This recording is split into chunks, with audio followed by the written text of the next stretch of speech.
வாழ்க வையகம், வாழ்க வையகம், வாழ்க வளமுடன். குரு வாழ்க, குருவே துணை. குருவின் மலரடி போற்றி. சிந்தனையை உடல் நலத்தை சீரமைத்து உய்வித்த குருவே வாழ்க. தியானமே யோகம், யோகமே ஞானம். இன்றைய சிந்தனை தலைப்பு காந்த கடல். இன்றைய சிந்தனை தலைப்பை காந்தம் என்று வைத்திருக்கலாமே, காந்த தத்துவம் என்று வைத்திருக்கலாமே, ஏன் காந்த கடல் என்று நாம் சிந்தனை செய்கிறோம் என்று பார்த்தால், அதாவது இந்த இயக்க பிரபஞ்சம் முழுவதும் இடைவிடாது எல்லை, அதாவது எல்லையற்றுன்னு சொல்லக்கூடாது, அந்த இயக்க பிரபஞ்சத்தின் எல்லைக்குள்ளாக முழுமையாக நிறைந்திருக்கக்கூடியது இந்த காந்தம். அப்போ எங்கு பார்த்தாலும் காந்தம். அதனால் என்ன சொல்கிறோம், இதை காந்த கடல் என்று சொல்கிறோம். இப்போ நடுக்கடலுக்கு போயிட்டோன்னு வச்சுங்க, எங்கே திரும்பினாலும் தண்ணீராக இருக்கும். அதனால் கடல்னு சொன்னோம் இல்லையா, அதுபோல் இந்த பிரபஞ்சம் முழுவதும் காந்தம் என்பதால் நிறைந்து இருப்பதால் இதை காந்த கடல் என்று தலைப்பு கொடுத்துருக்குறோம். இப்போ இந்த காந்தம் என்பதை பற்றிய ஒரு சிந்தனையை செய்யப்போகிறோம். எது காந்தம், அது எங்கே உற்பத்தி ஆகிறது, அது பிரபஞ்சத்தில் என்ன செய்கிறது, உயிர்களில் என்ன செய்கிறது, மனித உடலில் என்ன செய்கிறது, அதற்கும் நமக்கும் நமது உடல் இயக்கத்துக்கும் மன இயக்கத்துக்கும் என்ன தொடர்பு இருக்கிறது, இப்படியெல்லாம் சிந்திக்க இருக்கிறோம். இதை சிந்திப்பதற்கு முன்னால், அதாவது இதை விஞ்ஞானம் நிரூபணம் செய்யவில்லை என்பதையும் நாம் சொல்லிக்கொள்கிறோம். விஞ்ஞானம் நிரூபணம் செய்யவில்லை என்று சொன்னால் அதை என்ன பண்ணக்கூடாது, இந்த சமுதாயத்துக்கு சொல்லக்கூடாது, பரவாயில்ல. இப்போ நாம் என்ன செய்கிறோம், இப்போது இன்றைய சிந்தனை, அதாவது நமது வாழ்வில், நமது குடும்பத்தில் உடலாலும் மனதாலும் துன்பமில்லாத வாழ்க்கை வாழ வேண்டும் என்று நினைத்து சிந்திக்கக்கூடியவர்கள் மட்டும் இதை கேளுங்கள், மற்றவர்கள் கேட்க வேண்டாம். ஏன்னா இது இப்போது என்ன ஆயிடுச்சுன்னா, மகர்ஷி அந்த காலத்திலேயே சொன்னாங்க, இதை இந்த தத்துவங்கள், இந்த தத்துவ விளக்கங்களை தேடி கேட்டு வருபவர்களுக்கு மட்டும் சொல்லுங்கள்னு சொல்லிட்டார். இதை கேட்க விரும்புபவர்கள் மட்டும் சொல்லுங்கள் என்று சொல்லிவிட்டார். எப்பொழுது கேட்க விரும்புவார்கள் என்று சொன்னால், மனிதர்கள் துன்பம் வரும்போது அந்த துன்பம் நீங்குவதற்கு ஏதாவது வழி இருக்கிறதா என்று தேடுவார்கள். இதுதானே இயல்பு. ஆமாம், அதை தேடி தேடி தேடி இந்த விஞ்ஞானத்தில் நிரூபணம் செய்யப்பட்டதில் போய் தேடி தேடி பார்ப்பாங்க. அங்கே கிடைக்கல, ஒன்றும் முடியல அப்படின்னு சொன்னோம்னா எங்கே வருவாங்க, அப்போ தான் இங்கே வருவாங்க. எதுக்கு, அடுத்த மெய்ஞானத்துக்கு வருவாங்க, இல்லாட்டி இயற்கை சார்ந்த மருத்துவத்துக்கு வருவாங்க, ஜோதிடத்தை வருவாங்க, கோயிலுக்கு வருவாங்க, எல்லா பக்கமும் அப்புறம் தான் வருவாங்க. இப்போது நம்மளுடைய கேள்வி என்ன என்று சொன்னால், முதலில் எடுத்த உடனே நாங்கள் விஞ்ஞானம் அறிவியல் படித்திருக்கிறோம், நிரூபணம் என்று எடுத்தோடனே அங்கே போயிட்டு அங்கேயே முடியல அப்படின்னு சொன்னோம்னா, மற்ற இடத்துல எங்கேயுமே முடியாது என்று சொல்வது தான் விஞ்ஞானம். அதான விஞ்ஞானிகள். அப்புறம் எதுக்கு இங்கே வர்றீங்க, எதுக்காக மக்கள் எல்லாம் தேடி வர்றாங்க? அப்போ அதில் முடியலனாலும் இங்கே ஏதாவது முடியுமோ அப்படிங்கிற ஒரு நம்பிக்கையில் தானே வர்றாங்க. அதற்கு பேர் தான் மெய்ஞானம். அப்படி வருபவர்கள் மட்டும், தேடுபவர்கள் மட்டும் நாம் என்ன பண்ணுவோம், இந்த சிந்தனையை சிந்தனையாக கொள்வோம். நாம் அதை ஏற்றுக்கொண்டு நாமும் நமது குடும்பம், நமது சந்ததிக்கு மட்டும் இதை பயன்படுத்தி நாம் ஆரோக்கியமாக வாழ்ந்து கொள்வோம் என்ற அடிப்படையில் இப்போ இந்த சிந்தனையை தொடர்வோம். சரி, இப்போ காந்தம் என்பது எது காந்தமாக இருக்கிறது, அது எங்கிருந்து உற்பத்தி ஆகிறது என்று சொன்னால், மகரிஷி அவர்கள் தெளிவாக நமக்கு இந்த பிரபஞ்சத்தினுடைய தன்மாற்ற சரித்திரத்தை விளக்கியிருக்கிறார்கள். அதாவது இயக்கமற்று அசைவற்று இருப்பாக இருந்த இறைநிலை, நம்ம வார்த்தையை கரெக்டாக பயன்படுத்தணும், இறைநிலை.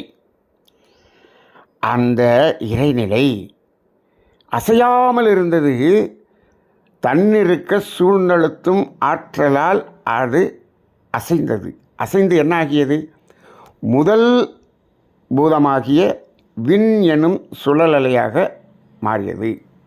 சரி, இப்போது முதல் தோற்றம் என்பது விண் எனும் முதல் பூதம். முதல் பூதம் இந்த பஞ்சபூதங்களில் முதல் பூதம் என்பது விஞ்ஞானத்தால் இன்னும் நிரூபிக்கப்படவில்லை. தயவுசெய்து அதை நீங்கள் ஏற்றுக்கொள்பவர்கள் மட்டும் ஏற்றுக்கொள்ளுங்கள். சரி, அப்போ அந்த விண் எனும் முதல் பூதம், இதை பரம அணுன்னு மகரிஷி சொல்வார். பரம அணுன்னு சொல்லுவார். நம்ம விஞ்ஞானிகள் சொல்லக்கூடிய விண், அதாவது அணு அல்ல. விஞ்ஞானிகள் சொல்லக்கூடிய அணு என்பது புரோட்டான், எலக்ட்ரான், நியூட்ரான் என்று இருக்கும். இது அந்த அணு அல்ல. அதற்கும் இதற்கும் சம்பந்தமில்லை. இது ஞானத்தால் உணர்ந்து சித்தர்கள் சொன்ன அணு. இதுக்கு பேர் பரம அணு. பரம அணு என்று சொன்னால் அதற்கு கீழ் ஒரு அணு இல்லை என்ற அர்த்தம். இதுதான் மிகச்சிறிய அணு என்ற அர்த்தம். இப்போ விஞ்ஞானம் ஒரு அணு நிலையில் நிற்கிறது, இன்னும் அதற்கு அடுத்ததை தேடிக்கொண்டிருக்கிறது. இப்பொழுது விஞ்ஞானம் தேடிக்கொண்டிருப்பதை மெய்ஞானிகள் அந்த காலத்தில் சொல்லிட்டாங்க. இதை அடுத்து ஒவ்வொன்றாக ஆமோதித்து கொண்டே வருவார்கள். வரட்டும், அவர்கள் மெதுவாக வரட்டும். நம்ம என்ன பண்ணுவோம்? நாம் இதை தெரிஞ்சுக்கிட்டு நம்ம குடும்பம், நம்ம சந்ததி மட்டும் நம்ம மனசளவில், உடல் அளவில் முடிஞ்ச அளவுக்கு ஆரோக்கியமாக இருக்கிறதுக்கு நாம் இதை சிந்தித்துக் கொள்வோம். திரும்ப திரும்ப திரும்ப திரும்ப நான் ஏன் சொல்கிறேங்கிறது உங்களுக்கு புரிஞ்சிருக்கும்னு நினைக்கிறேன். வாழ்க வளமுடன். அப்படிப்பட்ட அந்த பரமாணு என்பது ஒரு சுழல் அலை. அது சுற்றி கொண்டிருக்கக்கூடிய அலை. எப்போ இயக்கம் என்று வந்து விட்டதோ, சுழல் என்று வந்து விட்டதோ, அங்கே என்ன ஆகும் என்று சொன்னால், அந்த சுழல் அலை என்று சொன்னால் அதிலிருந்து ஒரு விரிவு அலை தோன்றும். இதற்கு சும்மா ஒரு உதாரணம் தான் சொல்லுவோம். ஃபேன் சுற்றுதுன்னா அப்படியே அதை சுற்றி காற்று, ஏன்னா இது விரிந்து வருது. இதை உடனே விஞ்ஞானம்னு சொல்லிடுவாங்க. ரைட்டு. இந்த நிகழ்வு அந்த முதல் அணு தோன்றிய போதே நடந்திருக்கிறது என்பதை மெய்ஞானிகள் கண்டு சொல்லியிருக்கிறார்கள். நாமெல்லாம் அதை ஏற்றுக்கொண்டு நாம் ஓரளவுக்கு சுகமாக வாழ்வதற்கு முயற்சி செய்து கொண்டிருக்கிறோம். ரைட். ஆனால் நாம் ஏற்றுக்குவோம். ஓகே. அப்போ அதிலிருந்து ஒரு விரிவலை தோன்றி கொண்டிருக்கும். அப்போ அதை விரிவலை என்று சொல்லுகிறார் மகரிஷி. சரி, அந்த விரிவலை என்பது எங்கு விரியும்? இப்போ இது எங்கே சுற்றுது அப்படின்னு கேட்டிங்கன்னா, இந்த அசையாத சுத்தவெளியில் தான் இது சுற்றி கொண்டிருக்கிறது. அப்போ நிலையாக இருப்பது ஒன்றில்தான் அசையக்கூடியது அசையும். எல்லாமே அப்படி தான். ஒரு மேடை அசையாமல் இருந்துச்சுன்னா அதில் என்ன பண்ணலாம்? இவர் நடனம் ஆடலாம். ஒரு ஆக்சில் அசையாமல் இருந்துச்சுன்னா தான் சக்கரம் சுற்றும். மாட்டு வண்டியில் அச்சு அசையாமல் இருந்தால் தான் சக்கரம் சுழலும். நம்ம சாதாரண ஒரு காத்தாடி விடுறோம், முள் அசையாமல் இருந்தால் தான் அந்த பனை ஓலை சுற்றும். சரி, இப்போது அப்படி அந்த அசையாத வெளியில் தான் இது சுற்றி கொண்டிருக்கிறது. அப்போ இந்த விரிவலை எங்கு விரிகிறது? அந்த சுத்த வெளியாகிய அந்த இறை வெளியில் தான் விரிகிறது. விரிந்தவுடனே இந்த விரிவலையும் அந்த சுத்த வெளியோடு கரைந்து காந்தமாக மாறிக்கொண்டே இருக்கிறது என்று சொல்கிறார். இதுதாங்க காந்தம். இதை நாம் என்ன பண்ணணும்? நாம் லாஜிக்காக புரிந்து கொள்ள வேண்டும், நம்பணும் அல்லது புரிந்து கொள்ள வேண்டும். அவ்வளோதான். சரி, இப்போது அப்படின்னா இப்போ இந்த விண் என்பது சுற்றி கொண்டே இருக்கிறதா? ஆமாம். அப்போ அதில் விரிவலை தோன்றிக்கொண்டே இருக்கிறதா? ஆமாம். கரைந்து கொண்டே இருக்கிறதா? ஆமாம். கரைந்து காந்தமாக மாறிக்கொண்டே இருக்கிறது. இவ்வளோதாங்க. இது சுருக்கமாக சொல்லிட்டேன். மகிழ்ச்சியினுடைய காந்த தத்துவத்தை சுருக்கமாக சொல்லிட்டேன். சரி, இப்போது இந்த விண்ணினுடைய நெருங்கிய காட்சி தான் காற்று, நெருப்பு, நீர், நிலம்.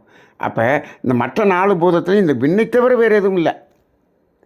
அப்போ இப்போ காற்றுல அங்கே ஒவ்வொரு விண்ணும் சுற்றும் போது ஒவ்வொன்றிலேருந்து விரிவலை தோன்றி ஒவ்வொன்றிலையும் காந்தம் தோன்றுமா? தோன்றும். ஆனால் அங்கே என்னாச்சு? அங்கே ஒரு ஆயிரக்கணக்கான நெருங்கிய விண்ணிலிருந்து தோன்றும் போது அந்த காந்தம் அதில் அங்கேருந்து காந்தம் வரும்போது என்ன ஆகும்? இவ்வளவு காந்தமும் மொத்தமாக வரும்போது கொஞ்சம் அடர்த்தியாக வருமா? ஆமாம். அந்த அடர்த்தியாக வந்துச்சுன்னா அதுக்கு பேர் என்ன காந்தம்? காற்றிலிருந்து வரும்போது ஒளி. அடுத்தது நெருப்பிலிருந்து வரும்போது வெளிச்சம், ஒளி. நீரிலிருந்து வரும்போது சுவை, மண்ணிலிருந்து வருவது மனம், வாசனை. இது மகரிஷி சொல்லியிருக்கக்கூடிய அந்த காந்த தன்மாற்றம். சரி, இப்போ பாருங்கள், இப்போது இன்றைக்கி விஞ்ஞானம் எலக்ட்ரிசிட்டியை கண்டுபிடிச்சிருச்சு. எலக்ட்ரிசிட்டியை ஏற்றுக்கும். எலக்ட்ரிசிட்டிங்கிறது என்ன? எது மின்சாரமாக மாறுகிறது அப்படின்னு கேட்டால், நாங்கள் மின்சாரத்தை தயாரிக்கிறோம், மின்சாரத்தை கண்டுபிடிச்சா மின்சாரத்தை தயார் பண்ணுறோம், நம்ம வச்சு அதை வச்சு எத்தனையோ பயன்பாடு பண்ணியிருப்போம். எது மின்சாரமாக மாறுகிறது அப்படின்னா, இப்போது இந்த ஒவ்வொரு அணுவிலிருந்தும் விரிவலை தோன்றி கரைந்து கரைந்து காந்தம் என்று மாறிக்கொண்டு இருக்கிறது அல்லவா? இது இந்த பிரபஞ்சம் முழுவதும் பஞ்சபூதங்களை தவிர வேறு எதுவுமே இல்லை, வேறு எதுவுமே இல்லை. உடனே அதுக்கு ஒரு கேள்வி வரும், ஏன் 5 பஞ்சபூதங்கள் தானா, அதுக்கு மேலே இல்லைங்கிறத நீங்கள் நிரூபணம் பண்ணிட்டீங்களா? எப்பா அதெல்லாம் எனக்கு தெரியாது சாமி. இல்லை, எங்கள் முன்னோர்கள் சித்தர்கள் 5 தான் சொல்லியிருக்கிறாங்க, அதை நாங்கள் நம்புகிறோம், அவ்வளோதான். மகரிஷி சொல்லியிருக்காரு. மகரிஷி எதை வச்சு சொன்னார்? சித்தர்கள் சொன்னதை வச்சு சொல்லியிருக்கிறார், அவ்வளோதான். சரி, நம்ம முன்னோர்களை நாங்கள் மதிக்கிறோம், நம்புகிறோம். முன்னோர்களை போய் ஆராய்ச்சி செஞ்சு அவங்கள நிறுவனம் பண்ணுறதுக்கு எங்களுக்கெல்லாம் அந்தளவுக்கு அறிவு பத்தாது. சரி, நாம் நம்புகிறோம். 5 தான் பஞ்சபூதம்னு நம்புகிறோம். அப்போ இந்த பிரபஞ்சம் முழுவதும் அந்த 5 பஞ்சபூதங்களிலிருந்து காந்தம் தோன்றிக்கொண்டே இருக்கிறதா? அப்போ அது தோன்றிக்கொண்டே நிறைந்து கொண்டே இருக்கிறதா? அப்போ இந்த இயக்க பிரபஞ்சம் முழுவதும் வெறும் காந்தமாக நிறைந்து இருந்து கொண்டே இருக்கிறது. இதை நம்ம கண்ணில் பார்க்க முடியாது, புலனால் பார்க்க முடியாது. சரி, கருவிகளை கொண்டு பார்க்க முடியுமா? விஞ்ஞானத்தால் முடியாது. கருவிகளுக்கும் அடங்காது. எப்போ நீ விண் என்ற ஒரு அணுவை கண்டுபிடித்து விடுகிறாயோ அதுக்கப்புறம் தான் காந்தத்தை கண்டுபிடிக்க முடியும். இன்னும் விண் என்பதை கண்டுபிடிக்க முடியும் படாமல் இருக்கக்கூடியது விஞ்ஞானம். இன்னும் அதுக்கு போகலை. அது விண் என்பதற்கு போகவில்லை. அது அணு என்ற அளவில் நிற்கிறது. அதுக்கு அணுலேருந்து இன்னும் கொஞ்சம் துகள்னு போகுது. இறை துகள் அப்படின்னு ஏதோ ஒன்று சொல்லியிருக்காங்க. இன்னும் அந்த அதற்கும் கீழாக பரம அணு, அதுக்கு கீழே ஒன்று இல்லைங்கிற அந்த அணு நிலைக்கு போகலை. சரி, இப்போது இன்னொன்று நம்ம பார்க்கணும். இப்போ என்னாச்சு? இப்போ இந்த பிரபஞ்சம் முழுவதும் என்ன இருக்கிறது என்று கேட்டால் பஞ்சபூதங்கள் இருக்கிறது. சரி, அந்த பஞ்சபூதங்கள்லேருந்து என்ன வந்துக்கிட்டு? காந்தம் வந்து கொண்டே இருக்கிறது. இப்போ காந்தம் கடல் போல் இருந்து கொண்டு இருக்கிறது. இதை தாங்க பிரபஞ்ச சக்தி, த டிவைன் காஸ்மிக் எனர்ஜி, அந்த ஆற்றல், இந்த ஆற்றல், தெய்வீக ஆற்றல். அதாவது என்னென்னு, அதாவது எப்படி நிறைய பேரை சொல்லிக்கிறோம். இது எல்லாத்தையும் ஆன்மீகம்னு சொல்லிக்கிறோம். நம்ம இதை சொல்லிக்கிறோம். ரைட். இப்போது இந்த சக்தி அப்படிங்கிறதுக்கும் நமக்கு என்னங்க சம்மந்தம்? அது பாட்டுக்கு காந்த கடலாக இருந்தால் அந்த கடல் அது பாட்டுக்கு இருந்துட்டு போகுது அப்படின்னு நம்ம சொல்கிறோன்னு வச்சுக்கோங்க. இப்போது நம்ம பூமியில் 3/2 பங்கு கடல் இருக்குங்க. அது பாட்டுக்கு இருந்துட்டு போகுது. அதுக்கு நமக்கு என்ன? நாம் இங்கே வாழ்ந்துக்கிட்டு இருக்கிறோம். நீங்கள் மதுரையில் இருக்கீங்க, நான் மெட்ராஸில் இருக்கேன், நான் சேலத்தில் இருக்கேன். நமக்கு அதுக்கு என்னையா இருக்குது? நமக்கு கடலுக்கு ரொம்ப தூரம். அது பாட்டுக்கு இருந்துட்டு போகுது. அதை பற்றி நீ ஒன்றுமே கண்டுக்க வேண்டியதில்லை. நீ கப்பலில் போனால் தானே கடலை பார்க்கணும், மீன் சாப்பிட்ணும்னா தானே கடலை பார்க்கணும். எனக்கு தேவையில்லைப்பா, ரைட்டு விட்டு அப்படின்னு விட்டுடலாமா அப்படின்னா முடியாது, செத்து போயிடுவோம். ஏன்? அந்த கடல் நீர் தான் ஆவியாகி மேகமாகி இங்கே மழையாக பொழியுது. இந்த கடல் மட்டும் இல்லைன்னு வச்சுக்கோங்க, இங்கே மழை பெய்யுமா? நம்ம உயிரோடு இருக்க முடியுமா? அப்போ நம்ம வாழ்க்கைக்கு அதுக்கு ஏதோ சம்திங் இருக்குது. அப்பா கடலை கும்பிடுப்பா, அதானே? ராமேஸ்வரத்தில் போய் கடலுக்குள்ளே கும்பிட்டான், விழுந்து கும்பிட்றான். எந்த ஊரில் இருந்தால் நான் கடலில் காலை நினைக்கிறான். ரைட்டு. ஏன்? அப்பா இதுதான்ப்பா எனக்கு மழையாக இதுதான்ப்பா எனக்கு தண்ணியை கொடுக்குது. ரைட்டா? சரி, இது விஞ்ஞானம் செய்யவில்லை. கடல் நீரை அதில் இருக்கக்கூடிய உப்பெல்லாம் சுத்தப்படுத்தி அதை ஆவியாக்கி அதை மேகமாகி அந்த மேகம் நகர்ந்து இங்கே மழையாக பெய்கிறதே, இதை எந்த விஞ்ஞானியாவது செய்கிறாரா? இல்லை. இது யார் செய்கிறா? தெரியாது. எப்போ அதுக்கு தான்ப்பா நாங்கள் இறை சக்தின்னு சொல்கிறோம். நீ சொல்லினா நாங்கள் நம்ப மாட்டோம். ரைட், நம்பாத ஓ. ஆனால் அந்த மழை நீரை நாங்கள் மட்டும் உபயோகித்துக் கொள்வோம், நாங்கள் அனுபவித்துக் கொள்வோம். ரைட்டாக அனுபவிச்சுக்குங்க. ரைட்டு. அதுக்கு ஏதோ ஒரு பேரை சொல்லிக்கோங்கப்பா, ஏதோ ஒரு பேரை சொல்லிக்கங்க. இறை சக்தின்னு சொல்லிக்கங்க, இயற்கைன்னு சொல்லிக்கங்க, அது இயற்கையாக நடக்குதுன்னு சொல்லிக்கங்க. நடக்குதில்ல. அதுவும் இப்போ பொய்த்து போகுதில்ல, அது ஒரு சில இடத்துல ரொம்ப பெய்யுதில்ல, அளவோடு பெய்ய மாட்டேதில்ல. இதுக்கெல்லாம் காரணம் என்ன? அந்த காரணத்தையெல்லாம் சொன்னோம்னா நீங்கள் ஆன்மீகம் பேசுகிறீர்கள், நீங்கள் கர்மவினை தத்துவம் பேசுகிறீர்கள்னு சொல்லிவிடுவாங்க. சரி, அது நமக்கு வேண்டாம். இப்போது அந்த கடல் போல் அந்த கடல் நீர் எப்படி நமக்கு இங்கே வந்து நமக்கு பயன்பாடாக இருக்கிறதோ அதுபோல் இப்போ இந்த காந்த கடல் இருக்கிறதே, இதுக்கும் நமக்கு ஏதாவது தொடர்பு இருக்கா? அதுதான் நம்ம பார்க்கணும். நம்ம இதை பற்றி தெரிஞ்சு என்ன பண்ண போகிறோம்? இதை எல்லாத்தையும் உருட்டுறீங்க அப்படின்னு ஒருத்தர் சொல்லுவார். மிஸ்டர் ஜின்னு ஒருத்தர் இருக்கார். அவர் சொல்லுவார், இதெல்லாம் உருட்டுறீங்கன்னு சொல்லுவார். பிரபஞ்ச சக்தி அப்படின்னு ஒரு உருட்டு அப்படின்னு அவர் சொல்லுவார். நமக்கு இது எல்லாத்தையும் பேசி என்னையா ஆக போகுது? இப்போ ஏன் சிந்திக்கிறோம் அப்படின்னு பார்த்தா, இந்த பரம அணு என்று சொல்லக்கூடிய அந்த விண் இருக்குதில்ல, அதுதான் நமது உடலுக்குள்ளாக உயிர் துகள்களாக இருக்கிறது என்று சித்தர்கள் சொன்னதை வேதாத்திரி மகரிஷி சொல்லியிருக்கார். அதை நம்மெல்லாம் நம்புகிறோம். நம்புகிறவங்களுக்கு மட்டும் நான் சொல்கிறேன், மற்றவங்களுக்கு இல்லை 3 தடவை சொல்லிட்டேன். ரைட். அப்போ இந்த இடத்துல நாம் நம்புகிறோம். அப்போ ஏன்னா இன்றைக்கி விஞ்ஞானத்தில் வந்து என்னால் உயிர்னு ஒன்று இருக்குதுன்னு சொல்லலை, உயிர்னு ஒன்று இருக்கிறத கண்டுபிடிக்கலை, இன்னும் கண்டுபிடிக்கப்படவில்லை. உடலுக்குள் உயிர் இருக்கிறது என்று எந்த மருத்துவ விஞ்ஞானமும் சொல்லாது. அங்கே அந்த படிப்பிலையும் இல்லை என்று அங்கே படித்து வெளியே வந்தவர்களெல்லாம் சொல்லுகிறார்கள். உயிர் என்பதை பற்றி சொல்லுவது இல்லை. பாடி அனாட்டமி, பிசியாலஜி, பேத்தாலஜி இந்த மாதிரி தான் இருக்கே தவிர அங்கே உயிர் என்பது சொல்லப்படவில்லை. இன்னும் விஞ்ஞானத்துக்கு அதை கண்டுபிடிக்கலை. ஏன் அப்படின்னா அந்த விண் என்பதை இன்னும் விஞ்ஞானம் உணரவில்லை. அதனால் இந்த உயிர் என்பதையும் உணரவில்லை. அப்போ உடம்புக்குள்ளே உயிர் இருக்குது அப்படின்னு சொல்கிறது விஞ்ஞானம் ஏற்றுக்கொள்ளாது. நாம் சொல்லிக்கிட்டு இருக்கிறோம். ரைட். இப்போ இதை உடம்புக்குள்ளே உயிர் இருக்குதுன்னு சொன்னால் அது உருட்டுன்னு சொல்லுவாங்க. ரைட்டா? அப்போ இப்போ நாம் நம்புகிறோம், நம்ம முன்னோர்கள் சொன்னாங்க, நாம் நம்புகிறோம். ரைட். உடலுக்குள் உயிர் துகள்களாக இருக்கிறது. சரி, அப்போ இந்த விண் வெளியில் இருக்கும்போது அதில் காந்தம் உருவாகி காந்த கடலாக நிறைஞ்சிருக்குதே. அப்போ நம்ம உடம்புக்குள்ளே இந்த விண் உள்ள உயிர் துகளாக இருக்குன்னா எத்தனை? ஒரு துகள் தான் இருக்கா? கோடிக்கணக்கான உயிர் துகள் நம்ம உடம்புக்குள்ளே இருக்குது. இப்போது இந்த விண் என்பது உடம்புக்குள்ளே வந்துச்சுன்னா அதுக்கு பேர் உயிர் துகள். இந்த உயிர் துகள் வெளியில் போயிடுச்சுன்னா அதுக்கு பேர் விண்ணு. ரெண்டும் வேறு அல்ல. சரி, அப்போ வெளியில் இது வந்து அந்த கடல் போல் காந்தத்தை உற்பத்தி பண்ணி நிறைச்சி வச்சுருக்கே. அப்போ உடம்புக்குள்ளே இந்த உயிர் துகள் இருந்துச்சுன்னு சொன்னால் அங்கேயும் அது சுற்றிக்கிட்டானே இருக்கும், அங்கேயும் விழிவலை வரும் இல்லையா? அப்போ அது வந்து அங்கே இருக்கக்கூடிய சுத்த வெளியில் கரைஞ்சி காந்தமாக மாறும் இல்லையா? அப்போ உடம்புக்குள்ளே ஒரு காந்த கடல் நிறைந்து கொண்டு இருக்கிறது. அப்போ வெளியில் ஒரு கடல் இருக்குது, இங்கே ஒரு கடல் இருக்குது. இது எப்படி அப்படின்னா, இந்த கடல்லேருந்து தண்ணியை என்ன பண்ணிட்டோம், ஒரு குடத்துல கொண்டு வந்து இங்கே வச்சிட்டோன்னு வச்சுக்கோங்க. அப்போ அந்த தண்ணி தானே இது, ரெண்டு ஒன்று தானே. இது ஒரு குடத்துக்குள்ளே இருக்கக்கூடிய தண்ணி. அதுபோல் தான் நம்ம உடம்புக்குள்ளே இருக்கக்கூடிய அந்த காந்தம் இருக்கிறது, அந்த காந்த கடலில் இருக்கிறது. இது ஒரு உடம்புக்குள்ளே நிறைச்சி வச்சுருக்குறோம். இது ஒவ்வொரு உடம்புக்குள்ளேயும் நிறைச்சி வச்சுருக்கோம். இது மனிதர்கள் மட்டுமல்ல, ஒவ்வொரு தாவரமும் நிறைத்து வைத்திருக்கிறது.